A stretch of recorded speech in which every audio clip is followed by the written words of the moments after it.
the downfall of Harry and his wife. Hello, I'm HG Tudor. Another declaration that there is the downfall of Harry and his wife. Is this something that is pertinent, that is accurate? Well, certainly. As I have explained to you in parts past, the downward spiral began some time ago. And if we just pause for a moment from when I first indicated when that was happening, you can see that that downward spiral has been playing out. First of all, one need only look at their relationship. Repeated rumours of separation and imminent divorce, Harry removing himself to a bolt hole, Harry's wife being seen out and about at parties without Harry.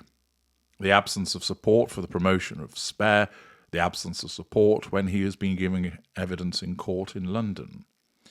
Certainly, the cracks have appeared in their relationship, commensurate, of course, with the devaluing behaviour of a narcissist towards her victim. But on top of that, there have been the repeated mishaps and missteps occasioned by the short-termism of her narcissism. With its focus on the now rather than thinking ahead, we've seen the purchase of awards, which has resulted in ridicule, the South Park catastrophe for them. Absolutely on the nail with regard to depicting the pair of them resulted in widespread ridicule and, of course, dismay from Harry's wife, as she has no sense of humour and, as a narcissist, would not appreciate being ridiculed and lampooned in that fashion. We have noticed, of course, the repeated instances where she has been called out across social media by millions on a daily basis, and moreover in mainstream media by various commentators, journalists, broadcasters, etc., and other famous people who identify that she is a problematic individual. The A-list have spurned her. Her attempts to elbow her way in there have failed.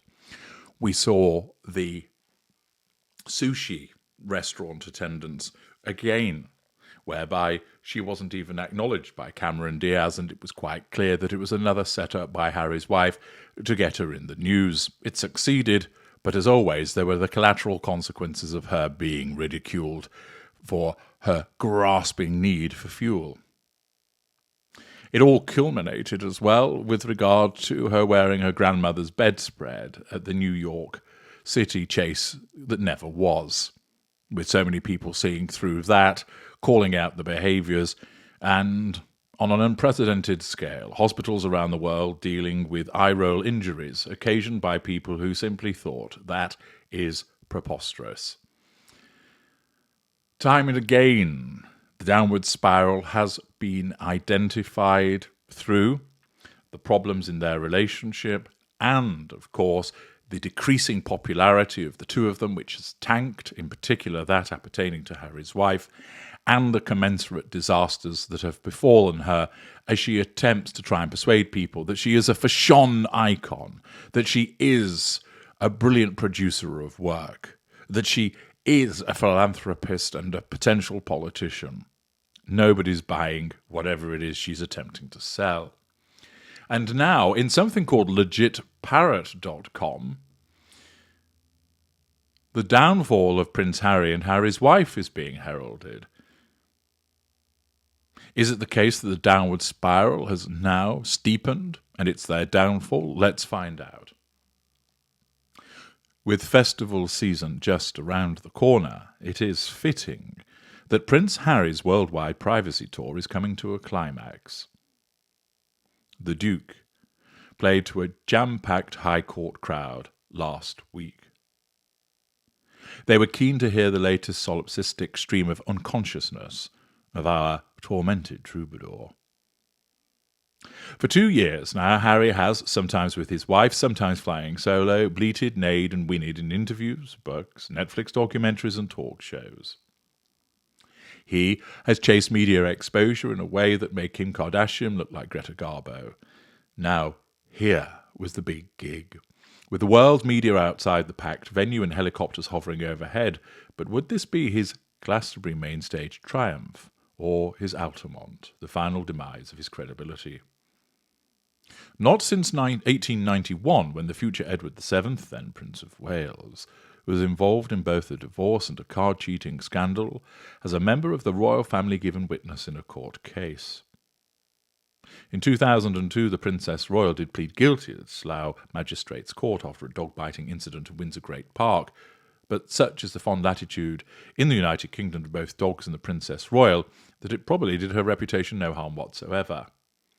Courts of law are anathema to royals, being the opposite of the monarchical mantra, never complain, never explain. To win a legal case, you need to be prepared to do both, over and over. In his 2 days in court, Prince Harry certainly gave it his best shot. I do not believe that as a witness it's my job to deconstruct the article, he sniffed haughtily at one point. Get you, Jacques Derrida. The exercise started out as something which Katie Price, in her pomp, would likely be involved in: tabloid phone tapping, denials of cavorting, and umpteen sources stirring the pot. But it ended up a David versus Goliath epic, with dark uttering of blood on hands and rock-bottom governments. This wasn't just personal, it was political, spiritual, all the big owls. Harry posed as a steel true and blade straight campaigner for truth and justice. A King Arthur-like figure returned to Albion to save his waiting people from the vile media. It's unfortunate optics that his crusade began when he bumped into lovely barrister David Sherborne in the south of France while holidaying with Elton John and David Furnish. But don't you dare call him a playboy prince. Everyone, it soon transpired, had an opinion. John Cleese, Diana's brother, Caroline Flack's mother. To complete the crazy carnival atmosphere, here was the ex-pop star Brian Harvey outside the court, brandishing a giant copy of an email from a News of the World journalist to the police concerning conversations between Harvey and an alleged drug dealer, which led to his arrest.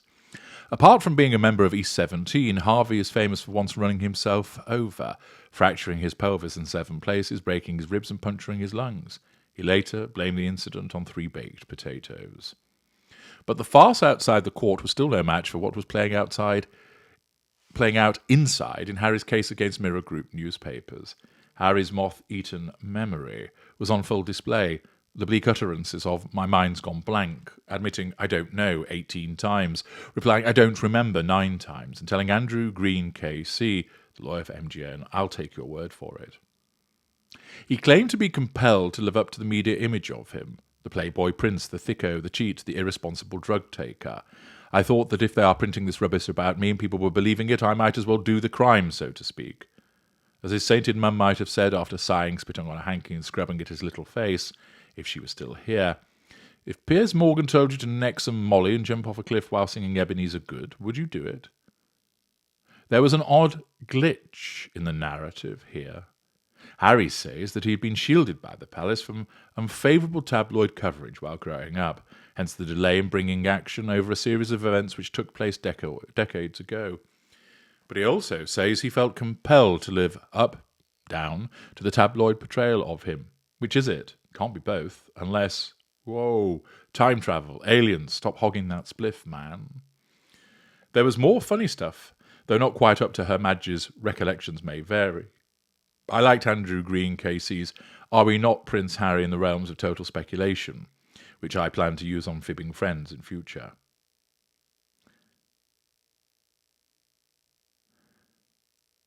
Before he met his ghostwriter, Harry probably thought that deconstruction was something you had to wear a hard hat to do. As for "I'm quite busy with other litigation, my lord," that will become my go-to for forgetting out of boring engagements. Reading the prince's words and matching them to that more in sorrow than in anger bleat we all know so well by now, the writer found themselves for the first time feeling slightly sorry for Harry's wife. If I look at all the friends I've fallen out with down the years, though vastly different people, they've all had in common the stink of sanctimoniousness. It really is the whiffiest of all the non-criminal vices. I could live with a liar and or a cheat. I've been both myself, but I could never live with the sanctimonious type. The Sussexes make me think of those poor conjoined twins one occasionally sees images of. Though sometimes both live when they're separated, one of them generally is the stronger and the other fades away. Prince Harry and the United States of America are not a natural fit. Their nepo babies get mocked on the cover of New York Magazine. Ours are long to reign over us. There have been goodwill towards him for choosing an American bride, but I don't imagine it will last much longer. Patriotic Yanks will recall that he called the First Amendment bonkers. But really, what is bonkers about protecting freedom of speech, the press, assembly, and the right to petition the government? What sort of country doesn't have or want these basic human rights? The sort of country Prince Harry would prefer to live in, one suspects. For all his highfalutin talk, democracy fails when your press fails to scrutinise and hold the government accountable, and instead chooses to get into bed with them so they can ensure the status quo. It's not hard to conclude that he doesn't want democracy, but rather the divine right of kings and princes, as Brendan O'Neill recently pointed out. Of course, the usual geek chorus have been out in full, with an overexcited Owen Jones mentioning him in the same breath as Tony Benn. But when he says he wants to change journalism, isn't this too some kind of egomania from a man who had the most expensive education money could buy, yet limped through his A-levels with a B in art and a D in geography? It's like me claiming that I'm going to change polo playing, states the writer. What he really wants, I'd wager, is to make journalism into a branch of PR, and for all of us hacks to approach him in the manner of a groom of the stool, as he has become accustomed to, through the likes of Omid Scobie. In the meantime, what is St. George without a dragon, and what is a playboy prince without a poisonous press? Prince Harry has been many things: lover, fighter, father, husband, knockerback of copious crack baby cocktails at Booby's nightclub. But more than anything, he is a man who has decided to tie his own legs together, and then berate the universe ad infinitum for making him hop. Now, this lambasting of Prince Harry fails to take into account that the downfall is a joint exercise, that it is one where he has been sucked into their awful shared fantasy. And whilst they touched on it with regard to conjoined twins, saying that one is stronger than the other, that's certainly a useful analogy here. Harry's wife is the stronger twin. She is the one that dictates the pace, takes all the nutrients, and Harry gets what she decides he can have by way of scraps. This writer clearly sees the downfall as a consequence of the way that Prince Harry has played himself in court. They see the downfall as a consequence of his blinkered approach to trying to change the media. But as I've explained in other parts, this is simply a symptom of his entanglement with a narcissist. In my own victims, in those who I have advised in numerous consultations, I've seen the instances of individuals embarking upon reckless crusades occasioned by being engulfed in their own emotional thinking. I have witnessed numerous individuals go off the rails and then get themselves back on the rails and look back at their behaviour and ask, who on earth did I turn into? Who was that? What happened? This is what has happened with Harry. The influences and manipulations of his wife and his own emotional thinking has caused him to go on this ill-fated crusade against the media.